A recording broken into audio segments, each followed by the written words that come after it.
आप सबको मेरा प्यार भरा प्रणाम और हम सब की तरफ से अपने माई बाप कैप्टन रीटा जी को तहे दिल से नमन।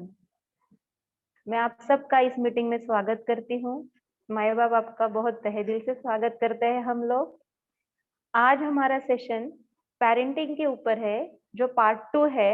लास्ट मीटिंग में हमने पेरेंटिंग स्टार्ट किया था, लेकिन इतने सारे क्वेश्चंस और निकले कि अब ये और एक सेशन हम कर रहे हैं आज का पेरेंटिंग। तो मैं अपने माई बाप रीटा माँ से बहुत तहे दिल से रिक्वेस्ट करती हूँ कि हमें आगे वाले चीजें बताए और जो हमारे क्वेश्चंस है उनका आंसर हमें मिले इस मीटिंग में। Over to you ma'am. Thank you very much. प्रणाम। सबसे पहले तो लास्ट जो सेशन था उसमें कोई बात है जो आपको समझ नहीं आई और एक दोबारा आप उसका रिवीजन या दोबारा उसके बारे में जानना चाहते हो? कोई भी है? नहीं है? ठीक है।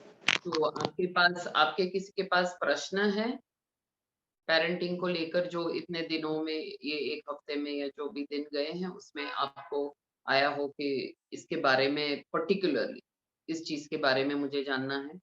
किसी के पास है ऐसा प्रश्न तो रेज हैंड करे प्लीज।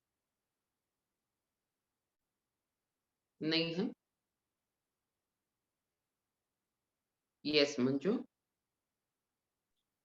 माँ, आपने बताया कि न्यूबॉर्न बेबी होता है तो माँ की एनर्जी उसमें ट्रांसफर होती है, तो माँ तो अपने साथ सीने के लगा के रखती है, तो उससे कैसे बचा जाए?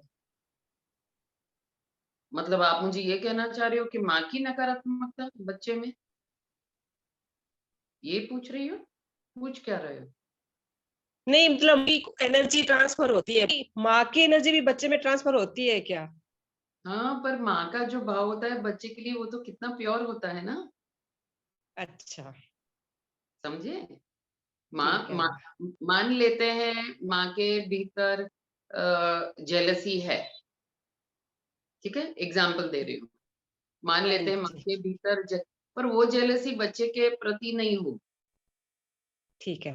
और दूसरा नहीं, पर यहाँ पर ये मंजू ध्यान जरूर रखना है कि जब वो दूध पिलाती है, या देखो यहाँ पर being in the present here and now in totality, ये चीज यहाँ पर लागू पड़ेगी कि जब ठीक दूध है, पिला रहे हैं, जब बच्चा आपकी गोद में है, तो आप सिर्फ बच्चे के साथ रहो। ठीक है तो माँ, वो जो बच्चे के साथ का जो आदान प्रदान है वो बहुत प्योर है। ठीक है माँ, वहां पर वो जेलसी वाला डेटा नहीं आ रहा है उस वक्त एटलीस्ट। ठीक है क्योंकि माँ, वैसे देखा जाए तो फिर बिल्कुल तो, देखो वैसे देखा जाए मंजू तो हम सब वी आर ऑल वन। तो थोड़ा बहुत आदान प्रदान तो सहज है, उसको आप रोक भी नहीं सकते, एक प्रवाह है ना। ठीक है, ठीक अब है। आप हवा को रोक सकते हो, एयर को नहीं ना। नो जैसे माँ, कोविड एयरबॉर्न था, कोई कोई रोक सका? नहीं। नो माँ, तो उसी तरह से, क्योंकि माँ खुद भी अगर नकारात्मक है लेकिन बच्चे के प्रति तो उसकी सोच प्योर ही रहेगी। ठीक है माँ, हाँ, एक बात है कि जब गोद में बच्चा है, जब बच्चे को दूध पिला रहे हैं, तो दूसरी बातें न करो, दूसरी ठीक है सोच माँ, मत लाओ, सिर्फ ठीक है माँ, बच्चे की पोषण की सोच लाओ। या तो फिर अगर माँ का ध्यान कहीं इधर उधर भटक रहा है तो माँ को बोलो कि वो गायत्री मंत्र गाए, या तो गायत्री ठीक मंत्र है चालू माँ, चालू रखो आप, है ना। टोटली तो आप, ठीक है और माँ, दूसरा मंजू, मैं आपके प्रश्न से एक बात जरूर समझ रही हूँ कि आपके इर्द गिर्द कोई ऐसी व्यक्ति है जो इस तरह से, मतलब ये सिचुएशन हो सकता है आपके इर्द गिर्द है, हो सकता है किसी मे, पहचानने में मे, कोई हो। मेरे मेरे पोती हुई है, तो मैं ये पूछ रही हूँ कि मैं अपनी डॉटर इन लोग को क्या गाइड करूँ कि कैसा भाव रखे। मेरे अभी 3 महीने की ग्रैंड डॉटर है। तो सबसे पहले तो यही कि जब आप माँ और बच्चा जब साथ में है, और कोई सोच उस लेडी को नहीं आनी चाहिए। इसीलिए here and now, living in the present, living in the totality. तो आपकी बेटी को बोलो या बहू जो भी है, कि जब बेबी को खाना खिला रही है या खेल रही है ना। देखो अभी मंजू अगर आप साधक हो, है ना, आप एवरी नथिंग इज परमानेंट, कोई एक सोच भी परमानेंट कभी रही है? नहीं। नो, आती जाती है ना? हाँ, यस तो मैम, और यस मैम, वैसे जैसे-जैसे आप विशाल होते जाओगे वैसे-वैसे तो दुनिया भर की सोच आपके भीतर आप पाओगे कि आ रही है। इसीलिए उस वक़्त हियर एंड नाउ में रहना, सिर्फ़ बच्चे पर प्यार भरा ध्यान, ये बाकी सब जो भी सोच होगी या वाइब्रेशन होगी, उसको पीछे कर देगा। क्योंकि ठीक है मैम, लव वाइब्रेशन और मदरहुड की वाइब्रेशन इतनी पावरफुल होती है यस मैम, ना? उसके अंदर महाकाली भी है, उसके अंदर दुर्गा भी है, उस भाव जो बच्चे के प्रति एक माँ का होता है, उसके अंदर कौन-सा भाव नहीं होता है आप मुझे बताओ? ठीक, सब भाव यस, होता है ना? हाँ, वो भाव उस वक़्त आप प्रकट नहीं कर रहे हो वो बात अलग है, पर वो भाव तो है। यस मैम, तो थे उस माँ को तो कोई मतलब कुछ कहने का हाँ, माँओं को ये कहने की ज़रूरत है, लैपटॉप पर काम करते-करते बच्चे को मत दूध पिलाओ, टीवी देखते-देखते दूध मत पिलाओ, किसी के साथ फ़ोन पे बात कर रहे हो और ब्रेस्ट फीडिंग कर रहे हो, ये मत करो। जब जी, खास करके जब ब्रेस्ट फीडिंग कर रहे होते हैं, तो माहौल को अच्छा रखो, सोच को अच्छी रखो क्योंकि उस वक़्त तो ट्रांसमिशन ज़्यादा हो रहा है ना, आपके हाँ भीतर जी से। मैम, हाँ जी हाँ, मैम, तो इस तरह से। थैंक यू हुँ, माँ,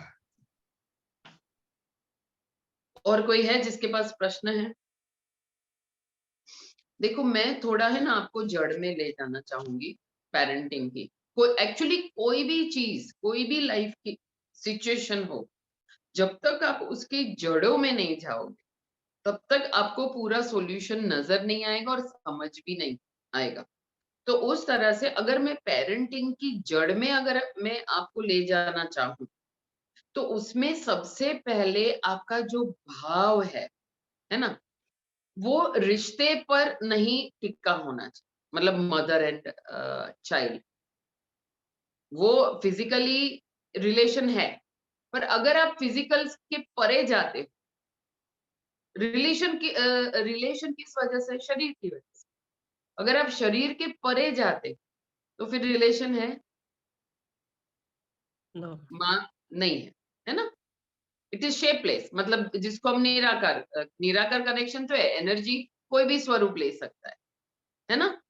तो जड़ में आपको इस तरह से जाना है अगर सही में एकदम सुपर्ब पैरेंटिंग करना है तो आपको मैं मनुष्य हूँ और वो भी मनुष्य है, इंडिविजुअल ह्यूमन जब तक ऐसी सोच नहीं होगी ना तब तक आपका अटैचमेंट होगा, लालच होगी, एक्सपेक्टेशन। अब देखना आज आप मुझे भी सब छोड़ दो, गुरु माँ छोड़ दो, ये छोड़ दो, माई बाप छोड़ दो, ये अगर आप सिर्फ मुझे एक मनुष्य की तरह देखते हो तो अब देखना आपकी सोच, आपका भाव, आपका जो ट्रीटमेंट है मेरी तरफ, वो बदल जाएगा। अगर आप अच्छे इंसान हो तो, बदल जाएगा। कैसे बदलेगा? आप मुझे कभी बिना वजह गाली नहीं दे सकते हो। आप मुझे बिना वजह ये नहीं सोच पाओगे कि मैं तो इससे ज़्यादा कीमती हूँ या ज़्यादा बड़ी हूँ या मैं ज़्यादा पावरफुल हूँ। देखो एनलाइटन जो व्यक्ति होते हैं ना, उनको भी पता सब होता है भीतर, लेकिन फिर बाहर जो बिहेवियर होता है, वो जो संसार में जो जिस तरह का फ्लो होता है, जिस तरह का एक व्यवहार बना होता है, उसके साथ उसको एडजस्ट करना पड़ता है और थोड़ा-थोड़ा फिर बगावत का मुक्ति का धारणाओं का टूटने का काम, वो बीच-बीच में करना पड़ता है। आप समझ रहे हो मैं क्या बोल तो जब भी आप किसी को एक अलग सोल या तो एक अलग मनुष्य भी सोल भी भूल जाओ अगर शरीरी स्तर पर देखना है ये एक मनुष्य मेरे भरोसे आया है ये एक मनुष्य मेरे भरोसे आया है अगर ये सोच भी आ गई ना तो एक तो आप ना ओवर लव कर सकते हो ना अंडर लव कर सकते हो अब देखो आपके यहाँ कोई गेस्ट आता है मेरे यहाँ भी अगर कोई गेस्ट आता है तो क्या हम बहुत ज्यादा कुछ उसको पैम्परिंग ने सब एकदम अतिशय कर पाते हैं हम नाप में होता है ना ब्रेकफास्ट देना है एक हमारी सोच भी देखो एकदम डिटैच्ड होती है ओके अच्छा बेड देना है एसी देना है ब्रेकफास्ट देना है लंच देना ऐसे ऐसे मुशी मुशी नहीं होता है तो अगर आपने डिटैच होकर, जो आपका बालक है, हाँ, हमेशा मैं पेरेंट हूं या मैं माँ हूं या माँ बाप हूं, उस सोच में नहीं रहते हो। अगर आप आपके बालक को एक इंडिविजुअल, एक अलग मनुष्य जो इस पृथ्वी पर आया है, अभी उसको चलना नहीं आता है, उसको बोलना नहीं आता है, उसको बयां करना भी नहीं आता है कि भूख लगी, तो अगर ऐसा एक इंसान आपके भरोसे आता है, तो आपको क्या करना? सबसे पहले तो आप अगर उसकी तरह, उसकी शक्ति की जैसे ही अगर आपकी शक्ति या सोच होगी, तो आप उसको हैंडल कर पाओगे उस सिचुएशन को। Which means what? आपको हमेशा उस बालक से, वो मनुष्य जो है, उससे आपको ज्यादा पावरफुल, ज्यादा इंटेलिजेंट, ज्यादा होश वाला बनना ही पड़ेगा। तो ही आप ये जो पूरा नर्चरिंग का प्रोसेस है, क्योंकि नर्चर करोगे, देखो आप बड़े नहीं करते हो, ये समझ लो। आप उसकी उंगलियां खींच के बड़ी करते हो क्या? आप उसका ब्रेन को खींच के बड़े करते हो, मतलब आप कर नहीं रहे हो कुछ भी, ये चीज याद रखो। उसका बड़े होने का कार्य हो रहा है, प्रोसेस उसका हो रहा है। एज पेरेंटिंग का मतलब सिर्फ ये है कि support, you are only supporting the process. तो यहाँ पर तो कर्ता भाव हो ही नहीं सकता। जैसे हम मान लेते हैं मिक्सी है, मिक्सी में हमने कुछ डाला, सिर्फ डालने का काम किया, उसके बाद तो बंद करके आप सिर्फ खड़े रहते हो ना। अब इतना ही देखोगे कि बहुत गर्म अंदर नहीं डल गया हो तो ओवरफ्लो नहीं हो जाए, या आप ज्यादा पीस ज्यादा नहीं मिक्सी में, इतना ही देखोगे ना। बाकी अंदर जो हो रहा है वो आप कर रहे हो क्या? वो आप नहीं कर रहे, वो हो रहा है। बच्चे का बड़ा होने का प्रोसेस तो अपने आप हो रहा है। अब घी खिलाओ या तेल खिलाओ, वो अपने आप उसका जो बेसिक, जो शरीर का इंटेलिजेंस का, ब्रेन का जो ग्रोथ है, वो तो बेसिक है। लेकिन हम घी देंगे या तेल देंगे? हम जब उसको दूध पिला रहे हैं या उसको बड़ा करे, तब हमारा ध्यान 10 जगह होगा या उसी की नर्चरिंग में होगा? उसके ऊपर क्वालिटी डिपेंड करेगी, और वो क्वालिटी भी एडिशनल है, क्योंकि वो अपना कर्म, अपनी क्वालिटी, अपना स्वभाव तो वो लेकर आया है। इसलिए मैं कहती हूँ, कोई माँ बाप न ये जश ले सकता है कि आज मेरी वजह से वो है। पेरेंट की वजह से बच्चा है कि मैंने अच्छी परवरिश की ना, मैंने अच्छी सोच डाली ना, इसलिए वो आज आईएएस या आईपीएस या जो भी है वो हो गया। आई एम सॉरी, नो, वो आईएएस बनने वाला ही था, आप सहायक रूप हुए हो, यू हैव सपोर्टेड। उसी तरह से अगर उल्टा भी है, वो गुंडा निकला, खूनी निकला, चोर निकला, जो भी निकला, मैं क्यों ये कह रही हूँ, सबसे बड़ा फैक्टर एक तो है गिल्ट, और दूसरा है अभिमान। अगर बहुत अच्छा निकला वो और सक्सेसफुल बाह्य जिंदगी में हुआ, तो आपको अभिमान होने लगे। अगर वो अच्छा नहीं निकला, उसने किसी का गबन किया, वो नुकसान पहुंचा रहा है लोगों को, तो क्या होगा? आपको गिल्ट होगा। तो मैं आपको ये दोनों में से बचाना चाहती हूँ, न गिल्ट में फंसना है, ना ही अभिमान में फंसना। साक्षी, ओनली विटनेसिंग एक दूसरा ह्यूमन, जब एक बीज से फ्लावर बन रहा होता है। अब ये भी है कि इसी जन्म में तो वो बीज से फ्लावर नहीं बनेगा। अल्टीमेट अगर हम ब्लूमिंग की, एनलाइटनमेंट की बात करेंगे, तब तो अभी जो हम जो पेरेंट है, अगर ये उसका आखिरी जन्म नहीं है, तब तो आप उसका जो पूरा एनलाइटनमेंट का प्रोसेस है, जिसमें पता नहीं कितने माँ बाप, कितना पेरेंटिंग का इन्वॉल्वमेंट हो जाएगा, तब तो आप एक हिस्सा ही रहोगे ना उसकी जर्नी। क्योंकि ये पूरी बुक है, आपके पास तो सिर्फ एक पेज आया है अभी उस इंसान। ये बात समझ आ रही है आपको? उसकी खुद की बुक में तो न जाने कितने पेरेंट्स होंगे, आपकी भी बुक में न जाने कितने पेरेंट्स, जितने जन्म लिए उतने। तो अभी अगर कोई एक पर्टिकुलर माँ बाप है तो वो तो सिर्फ एक पेज है ना, एक ही पेज होगा। हाँ, ये आखिरी जन्म है, इस जन्म में या तो वो बुद्ध बन रहा है, या तो वो महात्मा बन रहा है, या तो वो जान लेता है कि मैं आत्मा हूँ, सिर्फ शरीर नहीं हूँ। तो ये भी एकदम एंड के 3 जन्म है, 3 जन्म। अगर बुद्ध का जन्म है तो बिल्कुल आप एज़ अ पेरेंट आपको बेहद खुशी होगी कि आखिरी माँ-बाप आप चुने गए। वापस कहती हूँ, हम माँ-बाप बच्चे को सिलेक्ट नहीं कर सकते। बच्चा जो आत्मा आ रही है वो हमें सिलेक्ट करता। तो वो सिलेक्शन का बेसिस क्या होगा? अगर आखिरी जन्म है तो वो क्या ढूँढेगा? वो आत्मा क्या ढूँढेगी? ऐसी फैमिली, ऐसी आत्मा जहाँ पर या तो मम्मी, या तो पापा, या तो दोनों स्पिरिचुअल हो। समझ रहे हो मेरी बात को? तो इसमें आपका उतना ही रोल है। तो सिर्फ उतने रोल को हमें अच्छे से निभाना। अब वो रोल कैसे अच्छे से हम निभाएँगे?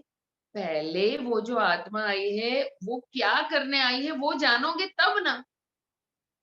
वो जाने बगैर हम थोप दिया करेंगे, संस्कार भी, ये स्कूल में जाना, वो स्कूल में जाना। कितने बच्चे आए हैं जो एमबीए करने, डॉक्टर बनने, इंजीनियर बनने भी नहीं आए हैं। इस वक़्त क्योंकि युग बदलाव का समय है, क्योंकि कहा जाता है कि युग बदलाव के वक़्त बहुत सारी उच्च कोटि की आत्माएँ धरती पर आती है। बहुत सारे परम आत्मा की अवस्था वाले मनुष्य होते हैं। तो इस माहौल में बहुत आसान है जागृति। तो बहुत सारी चेतनाएँ जो थोड़ा भी बची हुई है, थोड़ा उसका बाकी रह गया है, वो लोग आते हैं। अब वो आया है जागृति के लिए, मतलब बुद्ध बनने के लिए। और आपकी सोच कहाँ है? MBA, medical doctor, engineer. अब आप मुझे बताओ वो बुद्ध बनने आया है, तो ये आप उसको सहायक रूप होंगे या आप उसके दुश्मन हो जाएँगे?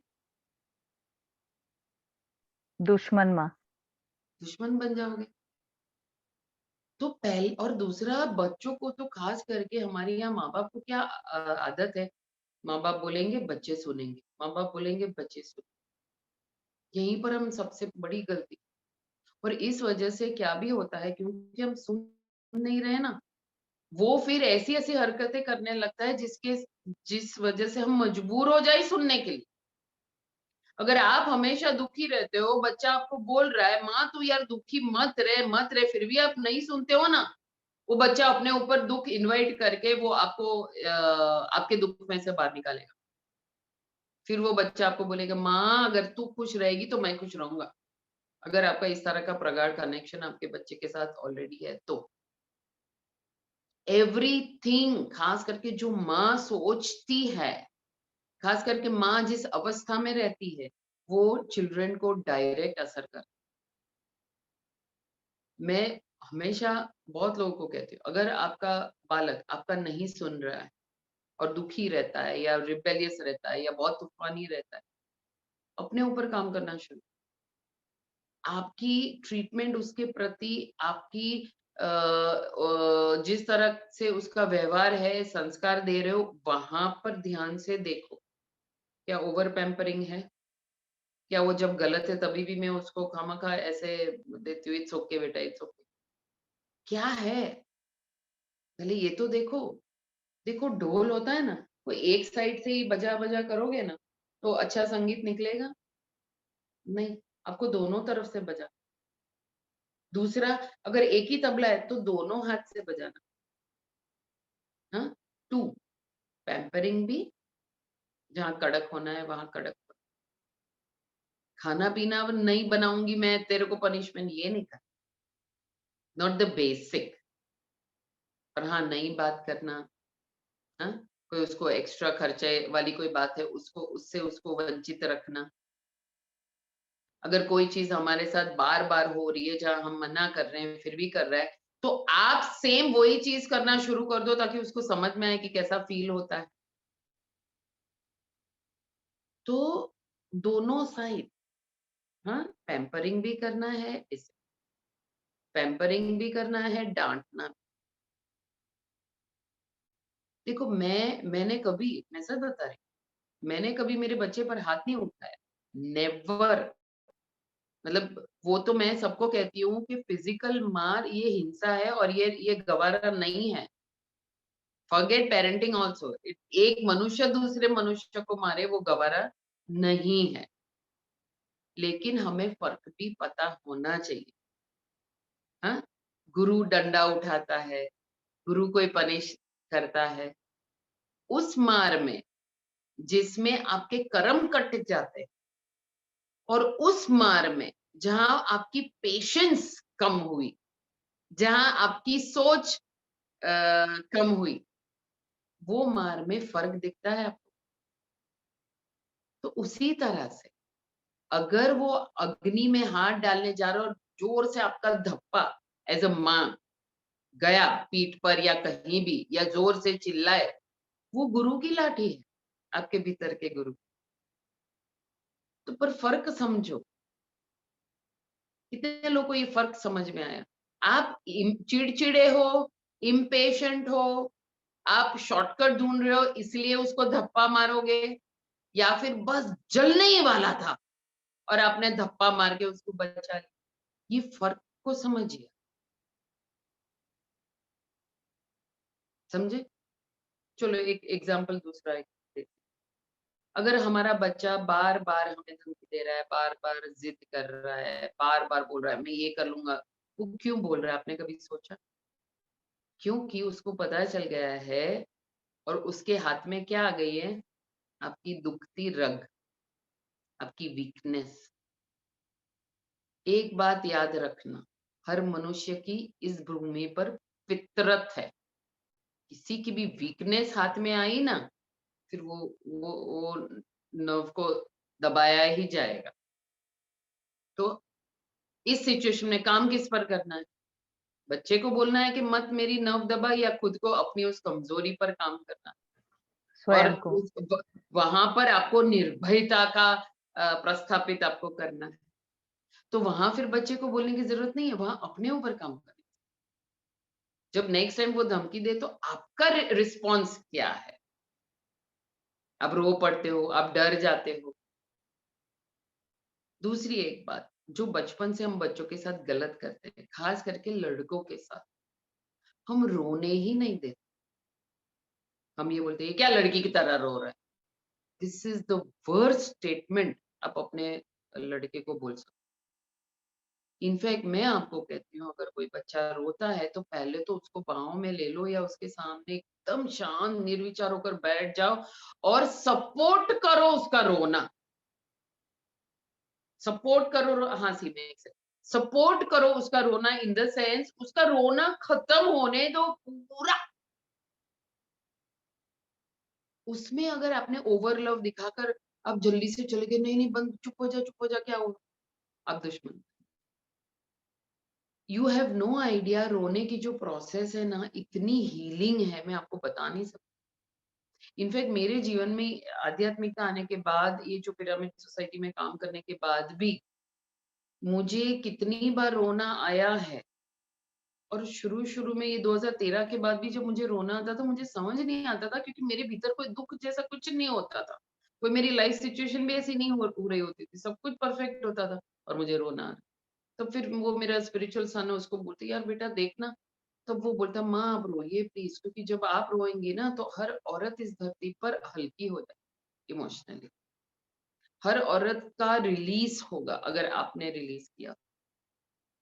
तो मैं अगर रोना यहाँ तक अटक जाता था ना, मैं सैड सॉन्ग्स रख के अपने आप को रुदन लाने का मैं करती था। तो क्राइंग इज वेरी हीलिंग।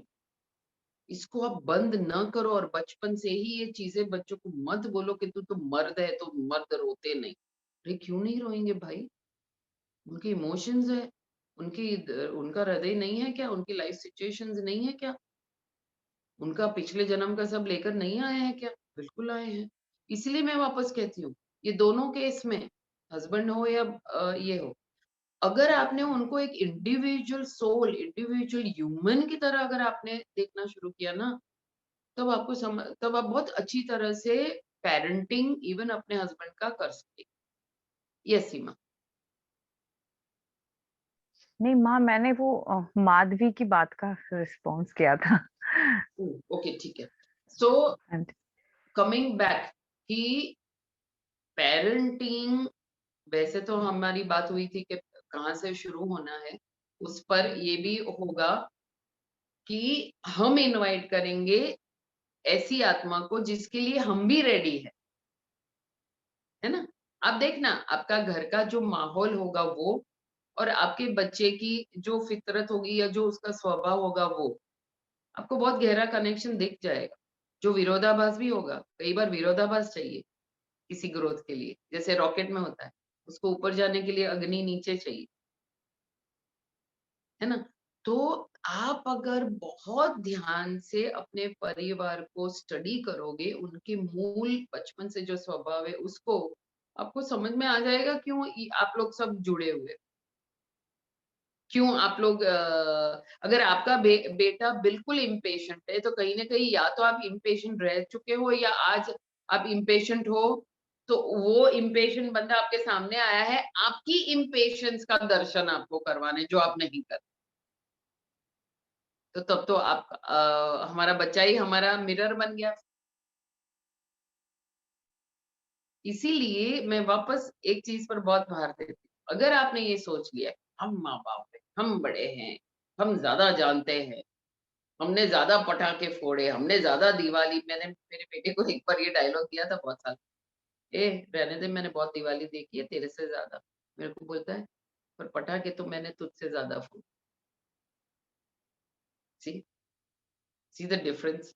और सही है, कितनी भी मैंने दिवाली देखी हो लेकिन मैंने पटाखे ही नहीं फोड़े हो, हाँ मैंने जीवन जिया ही नहीं हो, तो कैसे पता चलेगा जीवन की अनुभूतियां या रियलाइजेशन, पता ही नहीं चलेगा। इसलिए पहले तो माँ-बाप को इस धारणा में से बाहर निकलना पड़ेगा कि मैं ही उससे ज़्यादा जानती हूँ या जानता हूँ और मैं ही उसको सही रास्ता दिखा सकता हूँ। याद रहे कई बार जो माँ-बाप नहीं कर सकते हैं ना, वो वॉचमैन या नेबर या हमारा कोई हमारी कोई सहेली या दोस्त कर लेता है। उस वजह से हमारे बच्चे में बदलाव आ जाता है। तो वहाँ पर भी आप ये बाउंड्री नहीं ड्रॉ कर देना कि नहीं अगर कोई सिखाएगा मेरे बच्चे को तो मैं ही।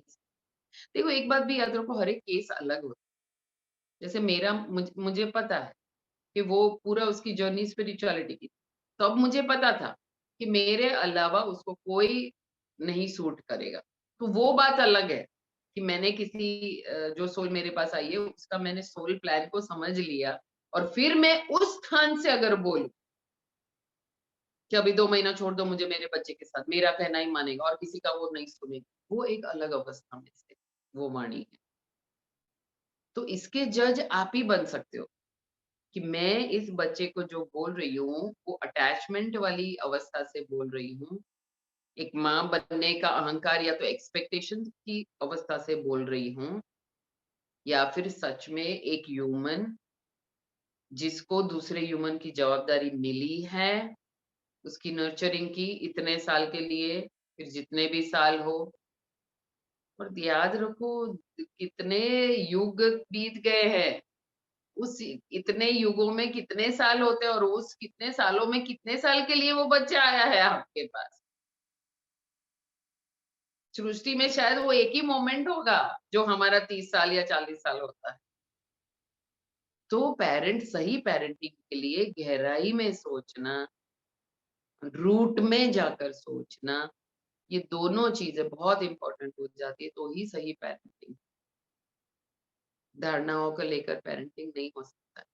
मेरे दादा ने ऐसा किया, मेरी नानी ने ऐसा किया, मेरी परदादी ने ऐसा, इसलिए हमें ये करना है, नहीं होगा। हर युग कई बार बोलते हैं अरे हमारे ज़माने, हाँ, तो वो ज़माना था, गया। एक ज़माना था जब मोबाइल भी नहीं थे, आज आईफ़ोन्स है और वो भी एवरीडे नया मॉडल निकल रहा है आईफ़ोन में।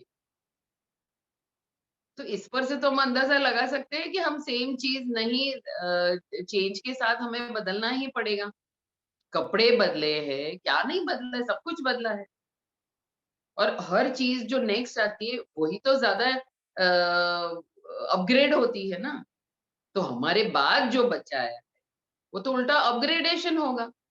लेकिन हम हैं कि हम सोच रहे हैं हम बेहतर हैं, हम बेहतर जानते हैं उसकी जिंदगी के बारे में, बिल्कुल बेहतर जानते हैं जिंदगी के बारे में टिल 13।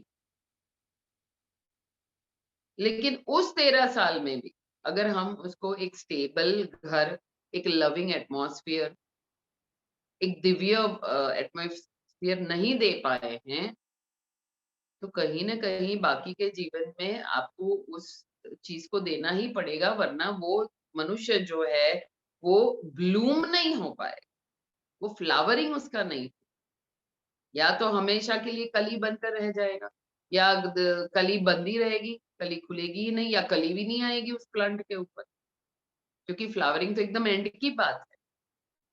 सो पेरेंटिंग को करो with detachment, total detachment. Osho ने एक प्रयोग शायद उसको करना चाह रहे थे कि अगर आश्रम में किसी का बच्चा है तो बोले वो सबको पापा बोलेगा, सबको मम्मी बोलेगा, और कोई भी आश्रम में हो वो उसको गाइडेंस दे सकता है, उसके पास जा सकता है, पूरा दिन उसको अपने ही माँ बाप के पास नहीं रहना। इससे क्या होता है कि उसकी विचारधारा विशाल हो जाती है, बहुत कुछ नया नया सीखता है। अब कितने साल ये प्रयोग चला मुझे पता नहीं, तो मैं उस हद तक तो आपको ले जाने का नहीं कहती हूँ, लेकिन ये जरूर कहती हूँ कि ये 2 चीजें जरूर करना, रूट में जाओ। ठीक है, समझ में आई बात?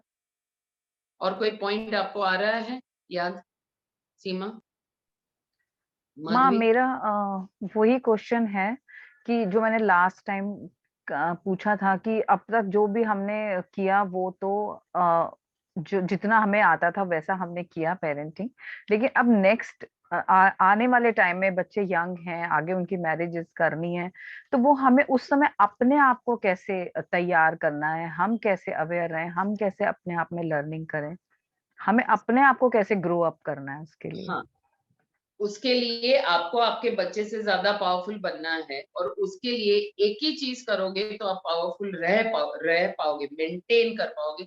सबसे पहला है साक्षी भाव, विटनेसिंग, क्योंकि याद रहे विटनेसिंग, विटनेस का भाव होगा ना सीमा, तो ही आप एक स्पेस ऑफ पावर आप में आए। ट्रू पावर, पावर मतलब ये वो मिनिस्टर की सीट या घर में मैं बड़ी वो वाली सीट की बात नहीं कर, मैं ट्रू पावर, दिव्य पावर, जो जिस पावर की वजह से कुछ बोले बगैर आई लव यू बोल देते हो, कोई बोले बगैर उसको लाफा भी मार देते हो, मैं उस पावर की बात कर, है ना? तो साक्षी भाव आपको सबसे पहले सिचुएशन को हाईएस्ट इंटेलिजेंस इम्प्लीमेंटेशन में हेल्प करेगा, एक। ठीक है, दूसरा इमोशंस के परे सीमा, हालांकि ये दोनों चीजें कनेक्टेड है। क्यों? क्योंकि इमोशनल बॉडी के परे जाओगे तो ही विटनेस भाव भी आता है, पर जी। ये मैं सेपरेट इमोशन इसलिए बोल रही हूँ कि most of the parents emotional में फंस जाते हैं, हाँ जी। Most of the parents. और याद रहे, क्योंकि ये बच्चे अपग्रेडेड है, उनको पता है आपको कैसे पटा लेना, इमोशनल ब्लैकमेल कर। बिल्कुल माँ। जब वो इमोशनल ब्लैकमेलिंग होती है तभी तो आपको क्लैरिटी ऑफ माइंड और विटनेस पावर चाहिए, नहीं तो वो रोएगा और आप भी रो पड़ोगे, नहीं तो वो रोएगा आप टूट जाओगे, नहीं तो वो रोएगा और उसको आग में हाथ डालना है आप डालने दो। देखो, और दूसरा हर एक माँ बाप का भी एक स्वभाव होता है। आज बुद्ध थे, गौतम सिद्धार्थ, आपको जी। लगता है कि उसका बच्चा अगर रिबेलियस होता है कुछ होता तो वो उनको डांट पाए होंगे? नहीं माँ। नहीं, हम्म, नहीं डांट पाए होंगे। तो जी। मेरा भी ऐसा रहा है, मैंने मेरे बच्चे को ऐसा प्यार किया कि मैं कभी उसको मार नहीं पाई, या तो मुझे सुनना पड़ा। हम्म, एक यहाँ पर मैं एक स्टोरी कहती हूँ सीमा, शायद पहले कही है, मैं वापस कहना चाहती हूँ। एक आदमी था जिसको फांसी होने वाली, हम्म, तो उसको पूछा गया कि तेरी आखिरी इच्छा ख्वाहिश क्या है? उसने बोला मुझे मेरी माँ को मिलना है। उसकी बूढ़ी माँ आई, और उसको मिली, आमने सामने दोनों खड़े हैं। तो वो बच्चे ने बोला माँ थोड़ा और नजदीक आ। तो और नजदीक बोले नहीं बस और नजदीक, मतलब अपने मुंह तक अपनी माँ को बुला लिया। और फिर उसने जोर से माँ का कान जो है ना उसको काटा, बाइट किया। जैसे ही बाइट किया उसको इतना दर्द हुआ कि उसका हाथ उठ गया थप्पड़ देके उसके बेटे के ऊपर। तब उसके बेटे ने बोला तुझे ये हाथ अगर तूने पहले उठा लिया होता ना तो आज मुझे फांसी नहीं। सही बात है। अब ये हाथ उठाना हिंसा है? नहीं। तो इसके जज कौन बन पाएगा कि आप हिंसक हो या नहीं, उसके रक्षक हो या भक्षक हो? कौन डिसाइड करेगा? आपका भाव। मैं भी नहीं बोल पाऊंगी। इन स्पाइट ऑफ गुरु तत्व being active in this body, शायद मैं भी नहीं बोल पाऊंगी जो आप महसूस करोगे अपने बच्चे। जी माँ। तो मैं वही कहती हूँ, don't go on the act, go on the intention of the act. Act की इंटेंशन क्या है? वो बच्चा बोल रहा है माँ को तूने मुझे पहले लाफा मार दिया होता तो मैं जो बुरा काम कर रहा था वो कभी ना कभी बंद हो जाता और आज मुझे फांसी नहीं पर नहीं चढ़ना होता। जी। जी, है ना? Correct correct. दूसरी एक बात, इसमें खुद को समझना, self realisation is also very important. आपकी you are like a Buddha. See Buddha, original Buddha का मतलब है एनलाइटेंड वन। पर अभी जब मैं बुद्ध बोलती हूँ तो गौतम सिद्धार्थ, ठीक है? जी जी। गौतम सिद्धार्थ, गुरु नानक, गुरु गोविंद सिंह जी, कृष्ण, राम, ठीक है? जी। हम ये पांच की अभी बात, पांच सेम होते हुए, सेल्फ रियलाइज्ड होते हुए भी पांचों अलग है। बिल्कुल माँ। नहीं मतलब है अलग। मेरे को तो कृष्ण को किसी की मुंडी उड़ाने में 1 सेकंड नहीं लगेगा, बिल्कुल। लेकिन बुद्ध मार खा जाएगा पर चुप रहेगा, उसका हाथ नहीं उठेगा। जी। गुरु नानक जी कितने मीलों तक चलेंगे चलेंगे चलेंगे, राम जी भी 14 साल तक चलेंगे, कृष्णा बोलेगा भाई चैरियट ला। हम्म। तो अब आप डिसाइड करो पहले, फर्स्ट यू नो। अगर आप बुद्ध हो और कृष्ण को कॉपी करने जाओगे आप फेल हो। बिल्कुल। अगर आप राम हो और कृष्ण की तरह रंगीले होने जाओगे फेल हो। बिल्कुल। सो फर्स्ट पेरेंटिंग में मैंने पहले ही बोला था कि दोनों तरफा, अगर आपको उसको समझना है तो पहले आपको अपने आप को भी समझिए। It's like subject and object, यहाँ चाइल्ड ऑब्जेक्ट बन जाता है, आप सब्जेक्ट। तो पहले अपने आप को, क्योंकि क्या होगा खुद को जानने से, क्या होगा खुद को जानने से आपकी स्टाइल आप डिसाइड कर पाओगे हैंडलिंग ऑफ द सिचुएशन, जो आप अभी का बोल रही हो उसकी बात, जब बड़े हो जी जाते माँ। हो उसके बाद, है ना? तो जी। आपको अभी कैसे हैंडल करना है सिचुएशन। अगर आपको बुद्ध की, आप बिल्कुल बुद्ध के जैसे हो, आपको ये रीटा माँ की चिल्लम चिल्ली एक्साइटमेंट सूट नहीं करती, तो फिर आपको क्या करना है? आपको उस बच्चे के बेडरूम में या तो लिविंग रूम में जहां पर वो बच्चा आता है, वहां आपको बुद्ध की तरफ बैठकर बहुत सारा ध्यान, कुछ नहीं करना। और जी। समझ गए आप?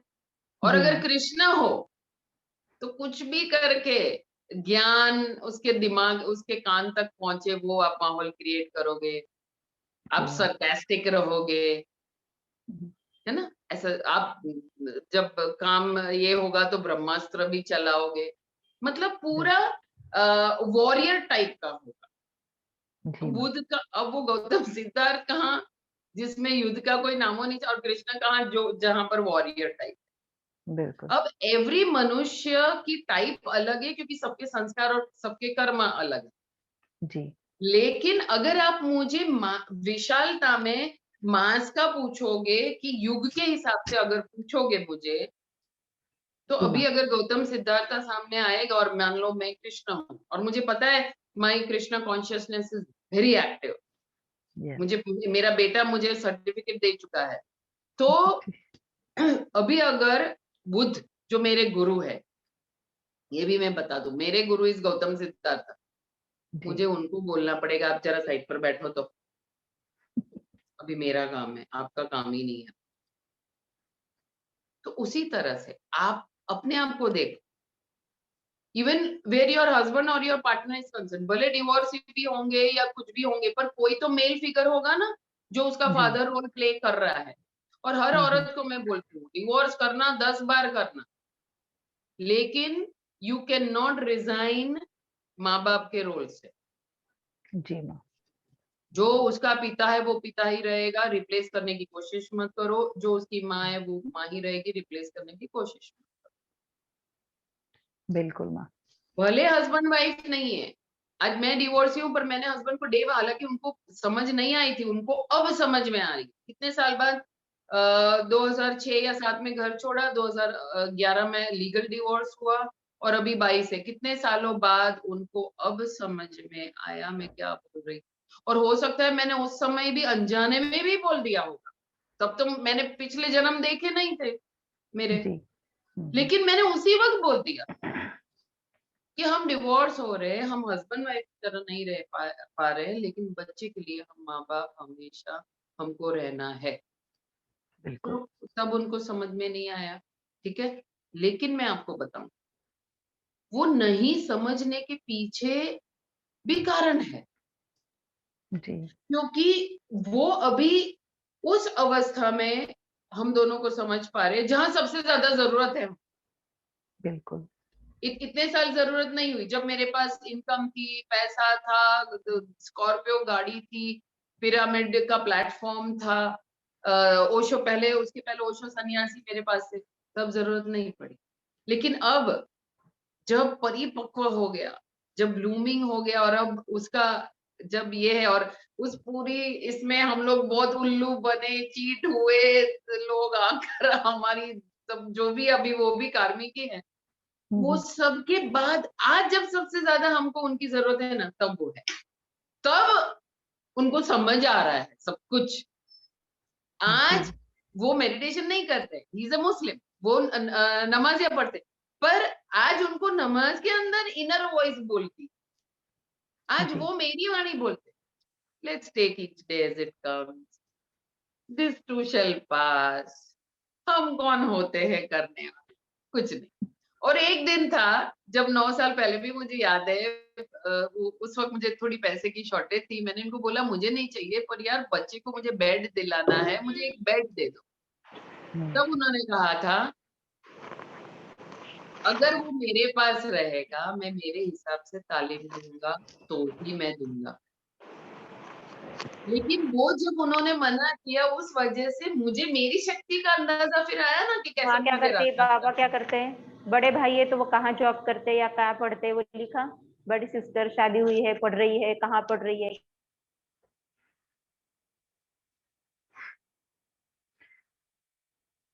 माधवी अपना वीडियो भी ऑफ कर लो प्लीज। Thank you. म्यूट मैंने कर दिया।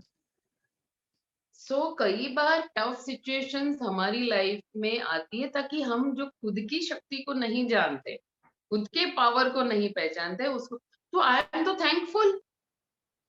मैं यकीन मानो, अगर आप एकदम खाली होकर ईगल बर्ड्स आई व्यू से अपनी लाइफ को देखोगे ना, तो हर वो व्यक्ति ने जब आपको ना बोला, हर जिस व्यक्ति ने आपको उल्लू बनाया, हर जिस व्यक्ति ने आपको चीट किया, एक्चुअली उसने आप पर एहसान किया है। बिल्कुल माँ, ये तो फैक्ट है। और इसी तरह से आप जीवन रूपी बाजी को जीत सकते हो, और कोई चारा ही नहीं, वरना रोते रहो मीना कुमार की तरह जिंदगी। आई एम टेलिंग यू, जी माँ। ये वो नहीं होता सिचुएशन, तो आज ये नहीं। बिल्कुल माँ, ये मैं समझती हूँ। और दूसरा, पेरेंटिंग में कपल की जो अंडरस्टैंडिंग है, उनकी जो यूनिटी है, उनकी जो कनेक्शन है ना, वो भी बहुत बहुत मतलब वो तुरंत बच्चों को असर करता करता ही है।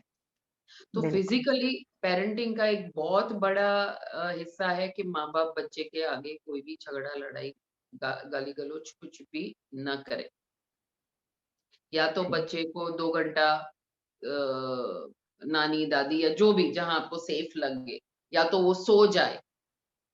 उसके बाद आप स्पेशल टाइम निकालो, अलग कमरे में जाओ और जो भी डिफरेंसेस है उसको आयन आउट करो।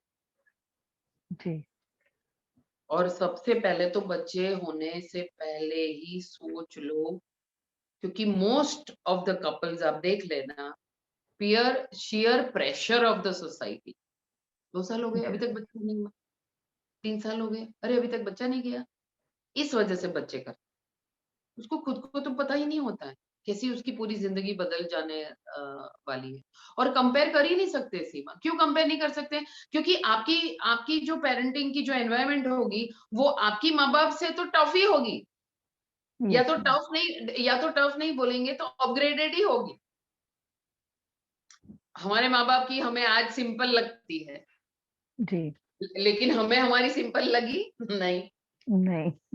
लेकिन अब जो नेक्स्ट जनरेशन आएगा, अगर कलयुग और बढ़ जाएगा अभी जो है उससे, उसको हमारी लगेगी सिंपल, नहीं, और उनकी उनको डिफिकल्ट लगेगी। टफ लगेगी, हाँ जी। सी, सो हम पीछे देख ही नहीं सकते हैं सीमा, बिल्कुल मैम। देख ही नहीं सकते हैं। अगर पीछे कोई और चैलेंजेस थी, जमींदारों की थी, तो आज मोबाइल की है बच्चों के पास, बिल्कुल। है ना? तो इस तरह से यहाँ पर वापस यही आएगा सीमा, स्व अध्याय। बिल्कुल मैम। जो पेरेंट स्व अध्याय करेगा उसी को अच्छी पेरेंटिंग आएगी। See how it is connected, see how beautiful. आप देखो, और आपको स्व अध्याय में आपकी सेल्फ रियलाइजेशन भी हो रही है, आपका अच्छा पेरेंटिंग भी हो रहा है। बिल्कुल। दाएं और बाएं हाथ में फर्क कर पाओगे आप? सेल्फ रियलाइजेशन और बच्चे की realisation? No, see both are equally important एक माँ बाप के लिए। तो बिल्कुल। देखो कितना गहरा कनेक्शन है। जी मैम। मैं और दूसरी एक बात भी बताऊं, मैं जितनी बातें बोलती हूँ ना, देखो जब आप सुनते हो अगर हाँ यार ये सच, अब यही अगर आपने खुद ने सोचा होता तो भी पता चल। सिर्फ इतना है कि मैं उससे गुजर चुकी हूँ, मुझे रियलाइज हो चुका है, मुझे पता चल गया है, तो मैं आपके साथ शेयरिंग करती हूँ। मैं ये बात भी आपको बताती हूँ सीमा, आप मैं तो आप लोगों के कर्मों को देखकर ही आई एम सरप्राइज, बिकॉज मुझे भी अभी मेरे मुख से जो निकल रहा है वो बोलने वाला कोई नहीं था, और मेरे पास वो सुनने के कान भी नहीं थे बिल्कुल। इतनी गहराई में। हाँ, हो सकता है मेरी सिस्टर ने बोला अगर देख तू ये कदम मत उठा, ये ऐसे, क्यों नहीं उठाऊं? उठाऊंगी तो आगे क्या होने वाला है?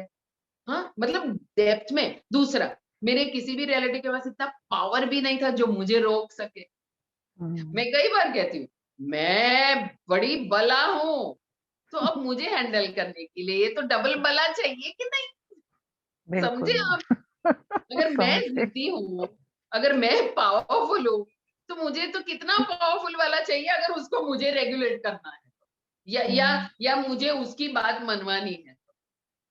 इसलिए मैं सिर्फ पत्री जी की बात मानती हूँ। सिर्फ एक ही बात मैंने उनकी नहीं मानी है, पर अभी मैं देख रही हूँ कि वो शायद वापस उनकी वाणी हुई है। तो उन्होंने मुझे कहा था 2011 में कि मैडम आप उन्होंने ऑफर भेजी थी एक ध्यानी के साथ कि रीटा मैडम को बोलो कि पूरे नॉर्थ इंडिया का वो जो कॉन्फ्रेंस वो नहीं होती है ग्लोबल, वहाँ साउथ में बैंगलोर में, जहाँ पर सब हाँ मास्टर एक जी ही माँ। प्लेटफॉर्म। हाँ जी, हाँ जी, हाँ जी माँ। वो हाँ, महिला कुछ। नहीं महिला वाला नहीं, नॉट ओनली वुमेन का वो कॉन्फ्रेंस, स्पिरिचुअल साइंटिस्ट की नेशनल लेवल की, इंटरनेशनल लेवल की कॉन्फ्रेंस हाँ जी है। माँ। एनीवे, तो उन्होंने कहा कि मुझे मैसेज कहलवाया कि आप पूरा नॉर्थ इंडिया के इंचार्ज हो, आप नॉर्थ इंडिया हैंडल करो। और तब मैंने मना कर दिया था क्योंकि तब तक मुझे काम नहीं करना था, सब अंदर अंदर जो पॉलिटिक्स ने सबकी जो, और मैं सिर्फ I only operate on love, love unity playfulness, मुझे और कुछ भी नहीं चलता है। तो मैंने उनको मना कर दिया। तो वो बंदा मुझे देखकर, अरे पर पत्री जी का आदेश है, उन्होंने बोला है। मैंने कहा बिल्कुल, अब ये मेरा आदेश है, मैं बोल रही हूँ, जाकर पत्री जी को बोलो कि मैं नो बोल रही हूँ। बोले आप नो बोल रही हूँ? मैंने कहा मैं नो बोल रही हूँ ना।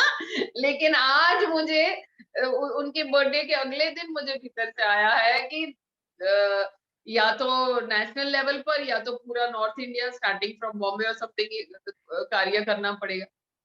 तो अगर आपकी कोई डेस्टिनी है, अगर आपने खुद ने सोल कॉन्ट्रैक्ट करके आए हो किसी कार्य के लिए, फिर वो कुछ भी हो सीमा, कुछ मैं बोलना नहीं चाहती हूँ, पर वो कुछ भी कार्य हो, जी माँ।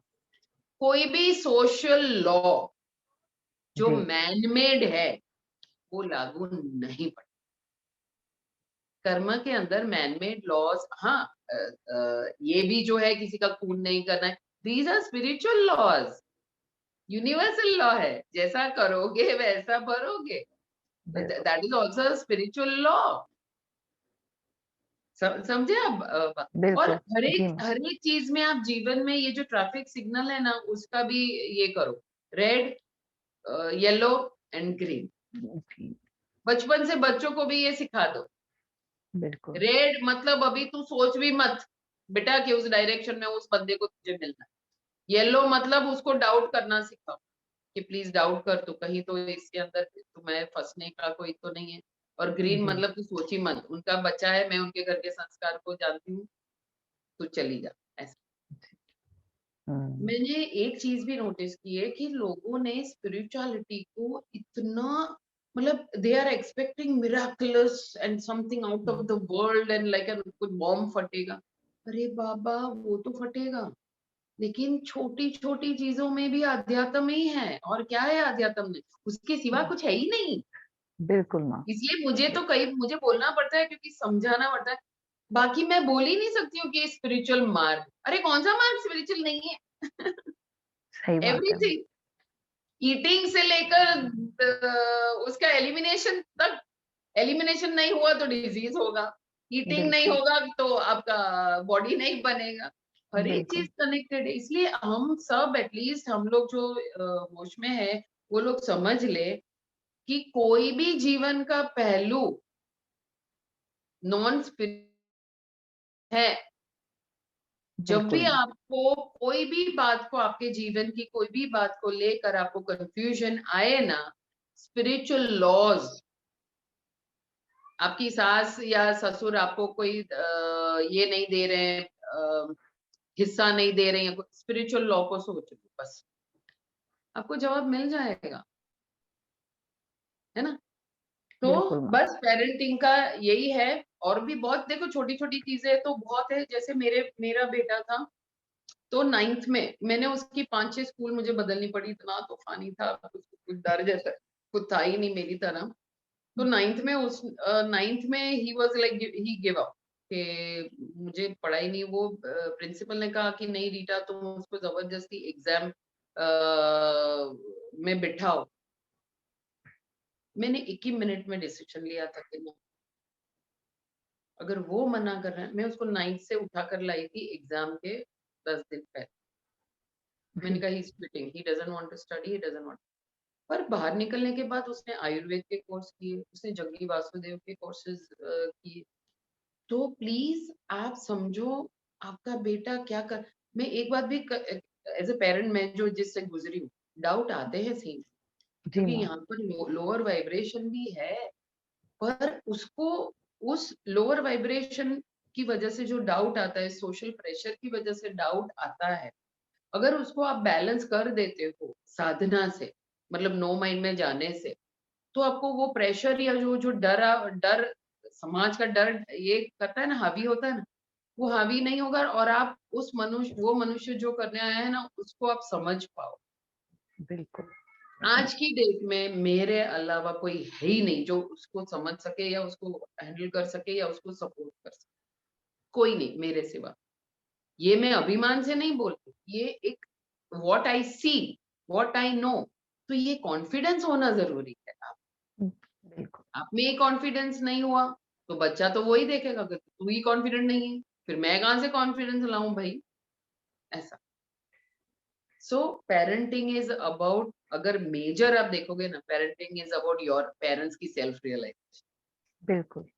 देखो वो उनका परवरिश तो बाय प्रोडक्ट में हो जाता है एज अ वो साइड इफेक्ट। बिल्कुल। तो अब आप सोच लो, parenting is about whom, is more about parents yes. And less about student kids. But the beauty क्या है पेरेंट्स का होने में, बच्चों का हो जाता है, बिल्कुल। क्योंकि आपका ट्रेनिंग, आपका बिहेवियर, आपका उसको समझना, हैंडलिंग सब बदल जाएगा अपने आप। और जितने हम शांत होते जाएंगे उतना वो भी शांत होता जाएगा। पर हाँ, बिल्कुल। No comparison. हमने 2 साल लिए, जरूरी नहीं है बच्चे 2 साल, वो 4 भी ले सकता है, 6 भी ले सकते हैं और 2 महीना भी ले सकता है। बिल्कुल ma'am. And this is the wonder जिसमें मैं चाहती हूँ हर माँ बाप जी stay in wonder as a human. अच्छा, तो आज ये था, अब देखते हैं कल क्या होता है। ये धारणा में मत बन जाओ कि आज ये हुआ तो कल भी वही। वो करने से आप वापस उस बच्चे को भी धारणा में बांध देते, क्योंकि बिल्कुल। तरंग है, आप एक ही घर में रहते हो, आपकी तरंग यहाँ से निकली, वो रात को सोएगा तभी भी आपकी तरंग को पिकअप कर लेगा। उसको भी पता नहीं होगा कि मैं ऐसा बिहेव क्यों कर रहा जी। हूँ, क्योंकि उसको भी किसी ने नहीं बताया कि तेरा बिहेवियर तेरे माँ बाप के बिहेवियर के ऊपर डिपेंड है। हमने उसको अंधकार में ही रखा है हमेशा। आप में से जी। कितने लोगों में हिम्मत है जो अभी मैंने जो बोला वो सब अपने बच्चे को बोलो? ठीक, पर मैं कहती हूँ we should be able to say, क्यों नहीं? मैं हंस के मेरे बच्चे को बोल सकती हूँ, हाँ यार ये तो सब मेरे ऊपर ही डिपेंडेंट है, आज से तू भी मुझे हेल्प कर कि मैं ऐसी बनूं। ठीक, बच्चों से हेल्प लो। कभी कभी ये भी जो आप जवाबदारी उस पर डाल दोगे ना, वो उसको भी बदल देगा। बिल्कुल। बिकॉज रिस्पॉन्सिबिलिटी इज रिस्पॉन्सिबिलिटी, फिर खुद की हो या दूसरे की, एक ही है। रिस्पॉन्सिबिलिटी जिसको आ गई वो खुद के प्रति भी रिस्पॉन्सिबल होगा, दूसरे के प्रति भी। वो फिर खुद के प्रति नहीं होगा, वो नहीं होगा। हाँ, धीरे धीरे पता चलेगा, पहले पहले खुद का ही होगा, फिर धीरे धीरे जैसे वो। और दूसरी एक बात, एक ये वर्ड है, इसको आप गौर से सुनिएगा, जी। इंटीग्रेशन या तो री इंटीग्रेशन। जो एनलाइटन होते हैं उनको री इंटीग्रेशन करना का मतलब क्या हुआ? जब हम पैदा हुए तो हमारा तो इंटीग्रेशन हुआ, कैसे हुआ? एक परिवार में अवतरित हुए, एक माँ बाप मिल गए, एक घर मिल गया, एक संस्कार मिल गया, तो वो एक, जब हम शारीरिक रूप से पैदा होते हैं तब वो इंटीग्रेशन। लेकिन फिर जब आपको इवन सतोरी भी अगर होती है, सतोरी मतलब क्या हुआ? एनलाइटनमेंट का ट्रेलर। ओके। अच्छा। कई लोग जो अल्कोहल लेते हैं, जो ड्रग्स लेते हैं, जो अलग अलग टेक्निक इवन स्पिरिचुअलिटी की, मेडिटेशन की करते रहते हैं, ये सबको सडन ब्लास्ट हो सकता है, होता है। और सटोरी मतलब उनको दर्शन हो जाता है, मतलब हाँ, अब दर्शन हुए तो समझ तो आए, लेकिन वो परमानेंट घर नहीं कर, वो परमानेंट अवस्था नहीं होगी, वापस वो ह्यूमन कॉन्शियसनेस में वापस वो वहां आ जाता है। जो तो उनको भी इंटीग्रेशन की, री इंटीग्रेशन की जरूरत पड़ेगी, क्योंकि वो हवा में उड़ने लगे।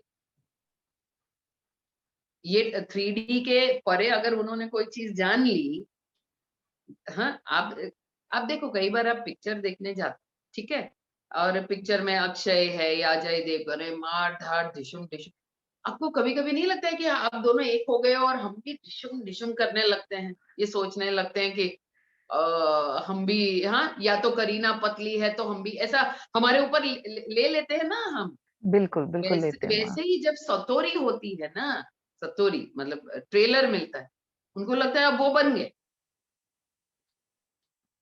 तो उनको फिर नीचे ग्राउंडिंग करनी पड़ती है, उनको री इंटीग्रेशन चाहिए, उनको धरती पर लाना पड़ता है। अच्छा, दूसरा, कोई कोई एनलाइटन ऐसे होते हैं जो जिनको इंटरेस्ट ही नहीं है अब शरीर में रहने, तो वो शरीर छोड़ देंगे। लेकिन बहुत सारे अभी के समय में ऐसे होंगे जो पिछले जन्म की जागरूक चेतनाएं आई होगी, तो उसको री इंटीग्रेशन शरीर रूप से पहले का हुआ है, लेकिन अब पूरा अंदर का डेटा अलग है, पूरी चेतना अब अलग है, तो उसको री इंटीग्रेशन करना। तो आपके आजू बाजू भी ऐसे लोग हो सकते हैं, और खास करके जो लोग ऐसे ड्रग्स लेते हैं या ले चुके हैं या अल्कोहल में है, या कई बार ड्रग्स भी नहीं, कोई अचानक ट्रॉमा भी होता है। क्यों, वो है ना एक अनीता समथिंग जिसको नियर टू डेथ एक्सपीरियंस हुआ था। कई बार होता है कि कैंसर पेशेंट्स होते हैं या कोमा वाले होते हैं, वो देखो पूरा बदल जाता है, बिल्कुल मैम। हाँ, क्योंकि उनको एक अनुभव, लेकिन उस अनुभव को इस पृथ्वी के ऊपर, धरती में उसको एंकर करना पड़ता है, तो ही वो बैलेंस जीवन जी पाए। नहीं तो वो इधर से उधर, इधर से उधर, इधर से उधर होता है, उसका ग्राउंडिंग नहीं होगा। तो कई बार कई पेरेंट्स भी ऐसे हैं जिनकी बातें है ना हवा में ही होती, और वो हवा में है तो फिर बच्चे कहाँ रहेंगे, वो भी हवा में ही होंगे, अनलेस कि वो कोई उच्च कोटि की आत्मा। अगर ऐसे केस में कोई उच्च कोटि की आत्मा आ गई है तो सीमा याद रखो, वो उच्च कोटि की आत्मा फिर आपको ग्राउंड करने में मजबूर कर दे। अब तब आप धारणा में अगर बंधे होंगे कि क्या बच्चे से सीखना, आप अपनी प्रगति को मिस कर जाओगे। बिल्कुल।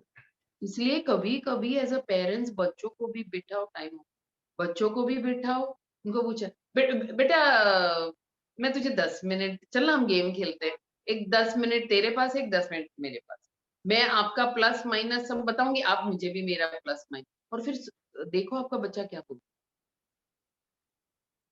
शकुन, आपका बेटा जो नॉनवेज खा रहा है ना, आप 10 मिनट उसके साथ जरूर बैठना, और फिर ऐसे आप पूछो भी। हर बार कोई नॉनवेज हमारा बच्चा खाता है तो हम बोल देंगे मत खा मत खा, नहीं, उसको पूछो, अच्छा तो तू खाता है तो कैसा लगता है, मतलब क्या फील होता है, मतलब क्या तुझे क्रेविंग होती है, क्या होता है, फिर आप वहां से ले जाओ। पर हम तो पहले से ही ऐसे अगेंस्ट, मैं हाँ ये वर्ड भी मैं हमेशा बोलती हूँ, मैं कल उठ के हिंट दे रही हूँ, कल उठ के नरेंद्र मोदी के विरुद्ध की पार्टी में भी अगर पॉलिटिक्स में जाऊं, सुनो मेरी बात, तो भी मैं किसी की अगेंस्ट नहीं हूं, मैं नरेंद्र मोदी के अगेंस्ट नहीं हूं, मैं भ्रष्टाचार के भी खिलाफ नहीं हूं। सुनो सब मेरी बात, इसमें बहुत आपको सीखने का है। हमको किसी भी चीज के अगेंस्ट नहीं रहना, पर हम जो है उसको बढ़ाते रहना। तो अपने आप जो चीज मनुष्य जाति के लिए सही नहीं है, जो चीज हमारे परिवार के लिए सही नहीं है, जो चीज हमारे बच्चों के लिए सही नहीं है, तो जो सही है उसको बढ़ाते जाओ, तो नहीं सही है वो अपने आप हो जाए। लेकिन अगर आप अगेंस्ट हो गए किसी भी चीज से, तो आप ऐसे ही हार, ऐसे ही बदलाव नहीं आए। मतलब आपका बच्चा है नॉनवेज खा रहा है, आप उसके अगेंस्ट हो गए, बाजी खत्म हो गई, आप जीतने वाले ही नहीं।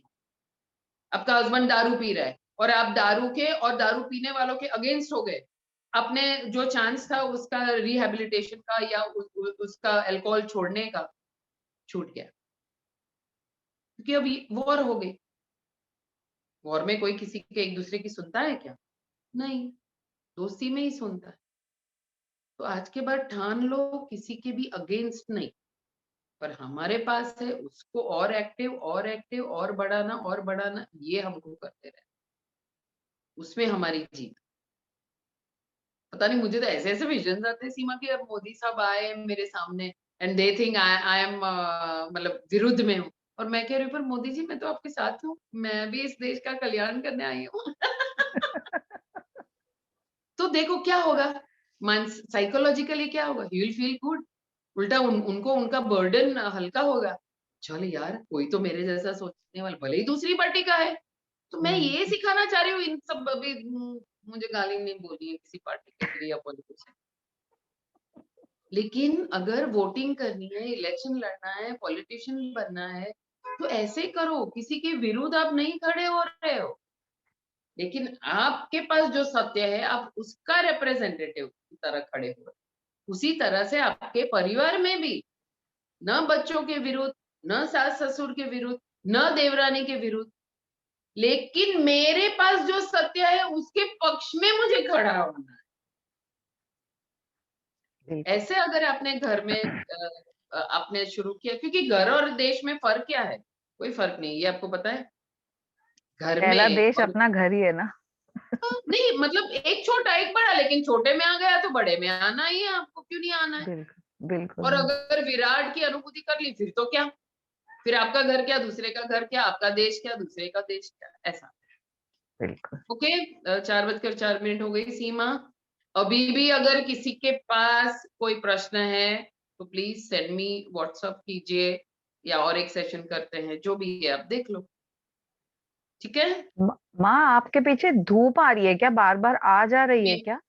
हाँ, मैं 2 विंडोज मेरे पास रूम में, बड़ी फ्रेंच विंडो एकदम बड़ी है, तो अभी सनसेट इस मेरे घर में सनराइज सनसेट दोनों आते हैं, तो अभी सन अपना पोजीशन बदल रहा है, तो रूम में वो कम ज्यादा हो रही है। हाँ वही, ऐसा मेरे को लग रहा है जैसे व्हाइट, पीछे कर्टन बिल्कुल प्योर व्हाइट हो जाता है, फिर वो कर्टन दिखने लगता है। आपका वो ऑरा दिख रहा है, क्या हो रहा है मुझे समझ में नहीं नहीं आ वो रहा। नहीं, पर मेरी ऑरा तो पूरी मतलब गोल्डन होती है, पर वो बहुत कम होती है, नहीं तो मैं see golden aura can not operate in the world.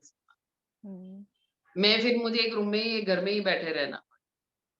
तो अगर बाह्य दुनिया में काम करना, in fact a Buddha in the market will have a probably have a blue aura, जी एकदम व्हाइट ऑरा भी आप उसमें कायम नहीं रह पाओगे when you are interacting with others. स्थिर होंगे तो व्हाइट हो सकती है, लेकिन जहाँ इंटरेक्शन शुरू होगा तो ब्लू हो जाती, ब्लू हाँ ऑरा जी। In the market.